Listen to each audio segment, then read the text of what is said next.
Ian, I understand that you're recently back from Davos, and I'm wondering, for those of us who didn't have the privilege of attending, if there was one single takeaway from the meetings there at Davos, what should we know? It's that this is the year of government. Davos, I think the record that they had of attendees, heads of state attendees, ever was 21. This year they had something like 41 and 3/4 if you include Putin.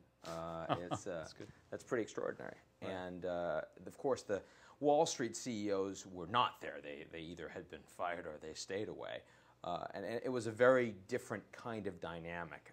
So as a consequence, you really felt that the public sector is in charge this year, and I think that's right. The other thing, of course, you felt is that people don't know the answers. Usually you go to Davos and there's a lot of grandstanding. How we have the answers. Last year was the year of the sovereign wealth funds coming and telling everyone they had the answers. Before that, it was the hedge funds coming, they had the answers. During the dot-com bubble, it was the tech guys, we've got the answers. This year, people came and they weren't grandstanding.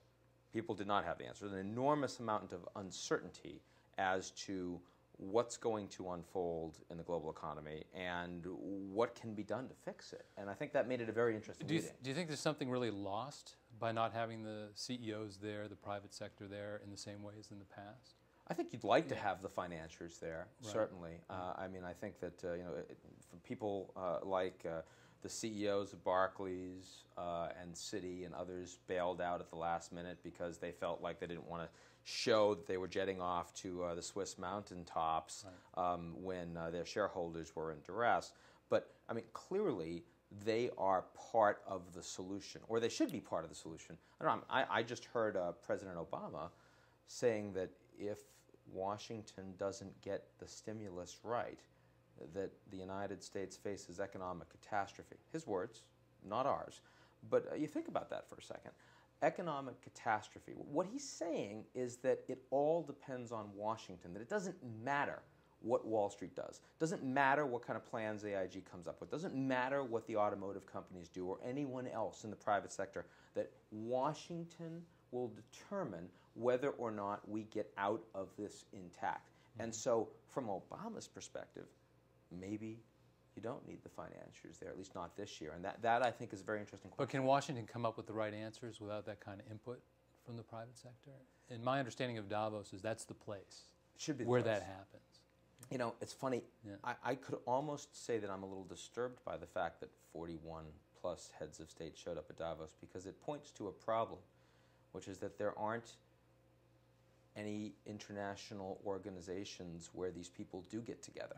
And so what is it? It's this networky kind of place created by Klaus Schwab, who's brilliant and a visionary and everything else, but who is he? Who appointed him?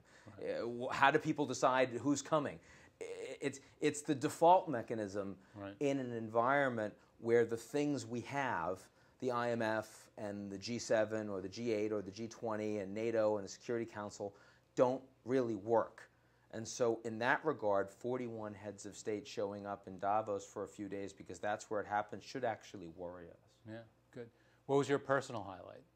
Oh, I guess my personal highlight was chairing a panel with the heads of state from the region called the Great Game, the New Great Game, and from the Eurasia region. And it was very interesting. Erdogan, the Turkish prime minister, was on there, and I've known him for a long time. And we got along perfectly well, and we did our panel.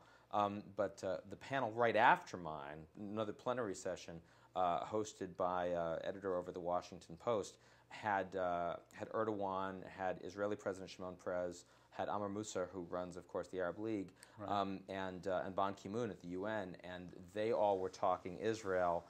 The Israeli president stood up and grandstanded for about 25 minutes. Erdogan wasn't allowed to get a word in edgewise afterwards, stormed off the stage, said he would never come to Davos again, and returned to Turkey with thousands of excited Turks greeting him in a nationalist fervor for having shown the Turkish strength. So I'm really glad I didn't manage that panel. That was sort of an interesting turn of events.